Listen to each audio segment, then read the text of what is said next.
మీ కామెంట్లు నా సమాధాన కార్యక్రమానికి అన్నదాతలకు ఆత్మీయ స్వాగతం. ముందుగా Surya garu, how much boss? Rayakota level boss 25 25 kilo. ఇక జై గారు, కరెక్టే అన్నా, కానీ బెడ్ తొలడానికి మల్చింగ్ షీట్ వేయడానికి కూడా వానలు గ్యాప్ ఇవ్వట్లేదు, అదే బాధ. ఇప్పుడు నాటిన వాళ్ళు అదృష్టవంతులు. షీట్ వేయడానికి బెడ్ తోలడానికి వానదేవుడు గ్యాప్ ఇవ్వడం లేదు, కానీ ఇప్పుడు టమాటో నాటిన వాళ్ళు అదృష్టవంతులు జగన్ కామెంట్ పెట్టారు. కానీ దీనికి ఒక రిప్లై వచ్చింది.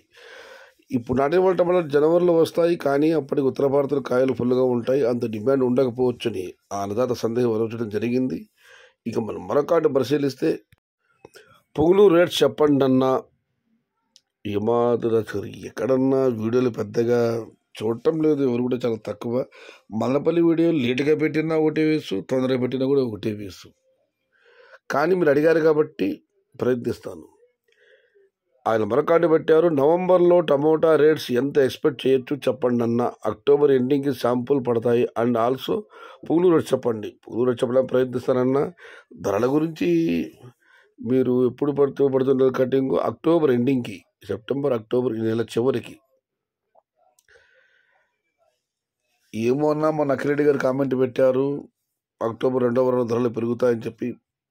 ఎక్కడ వచ్చి గొంగలు ఎక్కడే ఉంది. పండగ ముందు ఏమన్నా అమ్మాలి, అప్పుడు కూడా అమ్మకపోతే ఇక చెప్పలేము.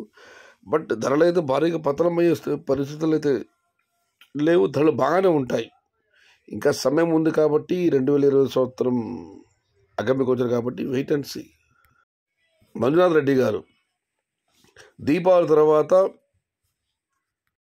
5,000 పైన అమ్ముతుందని కామెంట్ పెట్టారు. మరి చిన్న బాక్స్ పెద్ద బాక్స్ అని మెన్షన్ చేయలేదు. Rates in October 15th after wait and see, only 4 days pending. ఇక ఈ సంవత్సరం కథ ఇంతే, ఎప్పుడు పెరగవచ్చో అప్పుడు ఎవరికి కాయలు ఉండవు. ఆనంద్ రమేష్ గారు ఆయన మరొకటి పెట్టారు. నేను ఒక ఆనందాన్ని కామెంట్ పెట్టారు, ధరలు వస్తాయి, ఏదైనా పెట్టుబడి తెచ్చుకుందాం అనుకునే లోపల వానదేవుడు దెబ్బ మీద దెబ్బ వేస్తున్నాడు, ధరలు రావట్లేదని దానికి రమేష్ గారికి రిప్లై ఇచ్చారు. దేశం మొత్తం మీద వానదేవుడు దెబ్బ మీద దెబ్బ వేస్తేనే ఈ రేట్లు ఉన్నాయి. వర్షానికి డ్యామేజ్ అవ్వకుంటే పరిస్థితి ఎలా ఉండేది ఊహించుకోండి. దేశంలో టమోటా ఎంత సాగు ఉందో, ఇదైతే నిజం.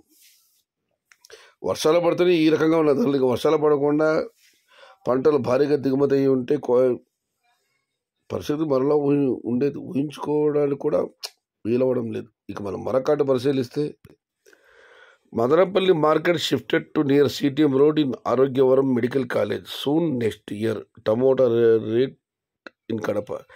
ఇప్పుడు ఉన్న మార్కెట్ యార్డ్ 20 ఎకరాలు ఏముంది, దగ్గర అక్కడికి కాయలు పెద్దగా రావడం లేదు. సీజన్లో కేవలం 2-3 నెలలు మాత్రమే సరుకులు భారీగా వస్తున్నాయి, తది మా సమయంలో బాగానే ఉంది.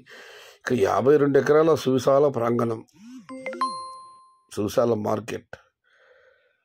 నాకు తెలిసి ఇప్పటికిప్పుడు నెక్స్ట్ ఇయర్ ఆయన కామెంట్ పెట్టారు, బహుశా టమాటా మార్కెట్ షిఫ్ట్ కాకపోవచ్చు, చూద్దాం. అన్నా అందరూ సీజన్ వరకు రేట్స్ రావు అంటున్నారు, నిజమేనా? అది చెప్పలేమన్నా. టమాటాలు ఇప్పుడు ఏం జరుగుతుందో మనం ఎవరు ఊహించలేము. నవంబర్లో 1000 రూపీస్ పక్కా బ్రో. దీనికి 2 రిప్లై కామెంట్లు వచ్చాయి, చూద్దాం. ముందుగా శ్రీరామ్ రెడ్డి గారి సీజన్ వరకు ధరలు రావంటారు, నిజమేనా అన్న దానికి రమేష్ గారి రిప్లై కామెంట్. చూడండి, రేట్లు వస్తాయి రావో అని ఎవరికి తెలియదు, ఎవరికి తోచింది వాళ్ళు చెప్తారు. రేట్లు ఎప్పుడు ఉంటాయో కరెక్ట్గా తెలిస్తే 1 సంవత్సరంలో అంబానీని వెనక్కి నెట్టవచ్చు. కరెక్టే కదా. ఇక రాముడు గారి నవంబర్లో 1000 రూపాయలు పక్కా పురాడానికి 3 రిప్లై కామెంట్లు వచ్చాయి. శ్రీరామరెడ్డి గారి అన్నా సీజన్ వరకు రేట్స్ రావంటున్నారు, దానికి జై గారు అయితే డిసెంబర్లో పక్కా రేట్స్. ఇక రాముడు గారు అయితే, నేను తమిళనాడులో ఉన్నా, ఇక్కడ కూడా వర్షాలు, కాయలు సైజు తగ్గింది, పొడికాయలు బ్రో అని ఆయన కామెంట్ పెట్టి. ఇదైతే వాస్తవం, తమిళనాడులో లోకల్ టమాటాలు కాస్త పరిమాణం సైజు తగ్గింది. నవంబర్ రేట్స్ హేలీ ప్రదీప్ చరిత్ర గారు, వెయిట్ అండ్ సీ. ఇది ఈరోజు మీ కామెంట్లో నా సమాధానం కార్యక్రమం. మొత్తం మీద అయితే అనంత రమేష్ గారు చెప్పినట్లు వానదేవుడు దెబ్బ మీద దెబ్బ వేస్తేనే ధరల పరిస్థితి ఇలా ఉంది. వానలు పడకుండా దిగుబడి భారీగా వచ్చి ఉంటే ఊహించలేం పరిస్థితిని. దాని తోడు జ్యూస్ ఫ్యాక్టరీలు కూడా చాలా తక్కువగా ఉన్నాయి. టమోటా పలుపులు కూడా అమ్ముడు కావడం లేదు. ఏమిటో ఈ 2020 సంవత్సరం. ఇది ఈరోజు మీ కామెంట్లు నా సమాధానం కార్యక్రమం నచ్చితే లైక్ చేయండి, షేర్ చేయండి. Please subscribe my channel భవదేయుడు సైక్య షహదాద్. జై ఎన్టీఆర్, జై తెలుగు తల్లి. తెలుగే ప్రాణం, ప్రాణమే తెలుగు. సర్వే జనా సుఖినో భవంతు. ధర్మో రక్షతి రక్షితః. అన్నదాత సుఖీ భవ.